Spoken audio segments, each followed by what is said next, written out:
Hi guys, quick video. We've got a Audi 2007 B7 2-litre turbo FSI, and it's got some misfire problems. It's pulling a code on number 4 cylinder, and I thought I would show you a quick spark plug change. We think it's probably the spark plugs, as the vehicle's done 150 odd thousand Ks, and it's probably on the original plugs. So we're just going to go outside now and have a quick run through, and it's a really quick job, and we'll show you what to look for. Right, here's the car, and we're just going to get in here and have a look. This car is very accessible. We've got the spark plugs and coil packs sitting exposed right here on the top.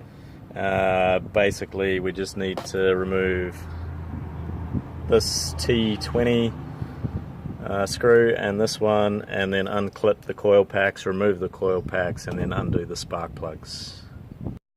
Okay, these plugs can be a little bit annoying, but you have to pull back on this tab to release them, and it's a good idea to release all of them together and then slide back the whole unit like so, and that comes off like that.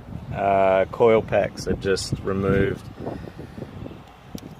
by putting a little bit of force on them and popping them out, and there's a complete coil pack.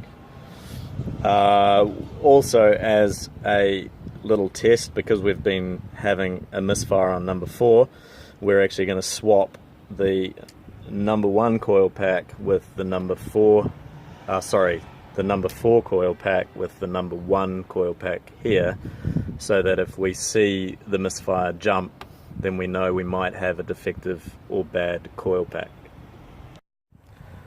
Okay, all the coil packs are out. You can see our spark plugs down the holes here, and we're now going to remove all of the spark plugs. Right, I've done all the other spark plugs, so this is the last one to do, and I just wanted to show you what it looks like.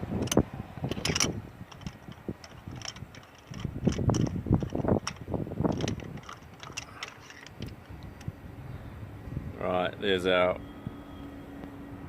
old spark plug. We'll go inside and have a quick chat about these and show you the difference between a new one and a really old one. Right, you can see here that it's still got the original VW AG Bosch spark plug. Also, when we have a good close look, see if I can focus this, it's a little bit oxidized, but also it's a little bit hard to see on here. The electrode is actually pretty worn. It's all rounded off, and there's no square edges left on the electrode, and the gap is significantly larger than what it should be. In comparison, here's our Bosch replacement aftermarket plug.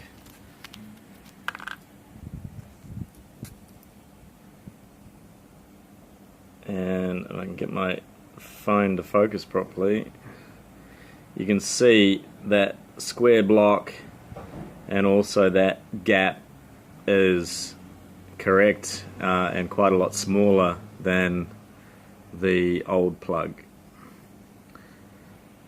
Now, the importance of this is just the fact that the gap, when the gap's so big, you have to use a lot more energy. The coil has to produce a lot more energy to create a spark. The spark ends up a bit weak, and this ends up causing these sort of misfires. So where you've got nice strong square edges on things, it's a lot lower resistance to creating a spark, and everything happens a lot more strongly, and misfires tend to go away. Right, okay, it's a bit hard to see, but I've already cleaned the seat. This is important because we want the new spark plug to seat nicely in the spark plug hole. Do the spark plug up by hand,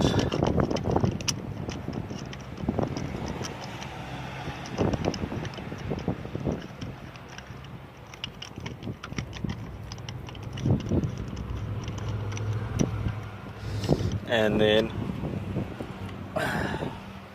we're going to use our torque wrench, in this case set to 28 Newton meters, and do our spark plug up with the torque wrench.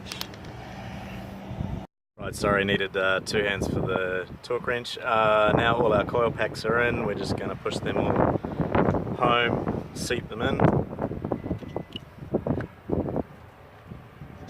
and our loom plugs back on.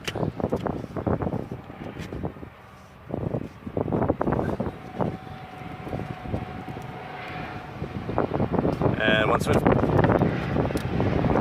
got them all on, do the torques back up, and then we'll try and start the car. Right, as you can see, we've got all our plugs home and they're clicked in place. Everything's seated. We've got our 2 Torx screws back in. Do them up by hand because they're into plastic. Don't over tighten them or you'll strip the threads. And now we're going to go start our car.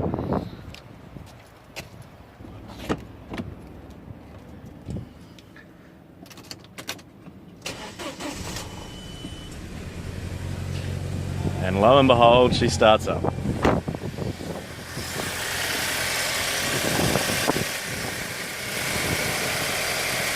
Right, now we're just going to go do a road test and make sure there's no misfires. Okay, we've done a road test, job done. Misfire's gone, nothing's showing up in the code reader. Ready to hand back to the customer.